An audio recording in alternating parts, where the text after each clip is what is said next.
ગત રોજ મોડી સાંજે બનાસકાંઠા જિલ્લામાં તમામ તાલુકામાં વરસાદ પડ્યો હતો। જો કે સતત 2 દિવસથી ભારે ઉકળાટ અને બફારા બાદ સાંજના સમયે વાતાવરણમાં અચાનક પલટો આવ્યો હતો અને ધોધમાર વરસાદ પડ્યો હતો। જ્યારે વાવ સુઈ ગામમાં ભારે પવન અને વીજળીના કડાકાના ભડાકા સાથે વરસાદ પડ્યો હતો।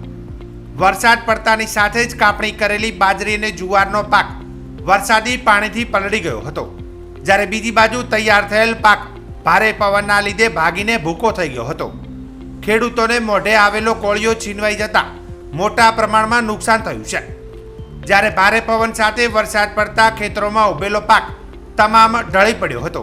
જ્યારે સરહદી પંથકના તમામ ગામોમાં ખેડૂતોને મોટા પ્રમાણમાં નુકસાન થયું છે અને નુકસાનનું વળતર આપવામાં આવે તેવી માંગ પણ કરવામાં આવી રહી છે। જ્યારે પાભર, દિયોદર, વાવ અને ધાનેરામાં પણ મેઘરાજાએ જમાવટ કરી હતી, તો બીજી બાજુ સિઝન પૂરી થતાં બનાસકાંઠાના વાવ, સુઈગામ, કાંકરેજમાં વરસાદ નહિવત નોંધાયો હતો। સરહદી પંથકના કેટલાય ગામડાઓમાં વરસાદની જરૂર પણ હતી। જ્યારે આગોતરા કરેલા વાવેતરને સાંજના સમયે આવેલા વરસાદે તબાહી મચાવીને બરબાદ કરી નાખ્યો હતો।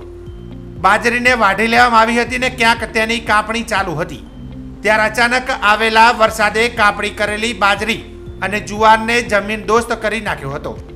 જ્યારે પાક પર આવેલા જુવાર અને બાજરીને મોટું નુકસાન મળ્યું હતું, જેના લીધે ખેડૂતોમાં ક્યાંક ખુશી તો ક્યાંક ગમ જોવા મળી રહ્યું છે।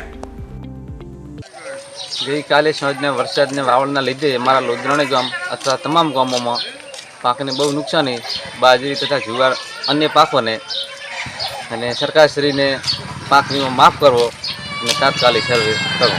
વાવ તાલુકાના લોધરાણી તેમજ સરહદી વિસ્તારોમાં અચાનક વાતાવરણમાં પલટો આવવાના કારણે પવન તેમજ ભારે વરસાદના કારણે ખેડૂતોને થયેલ છે મસમોટું નુકસાન। ચોમાસું પાક જેવા કે બાજરી, જુવાર તેમજ અન્ય પાકોમાં મોટું નુકસાન થયેલ છે। ખેડૂતોને નુકસાન વેઠવાનો વારો આવેલ છે। એમની સ્થિતિ બહુ પડદા ઉપર પાટું મારે એવી થઈ છે। તો સરકારશ્રીને નમ્ર વિનંતી કે તાત્કાલિક ધોરણે સરકાર સર્વે કરાવે તેમજ પાક ધિરાણ, પાક વીમો માફ કરે।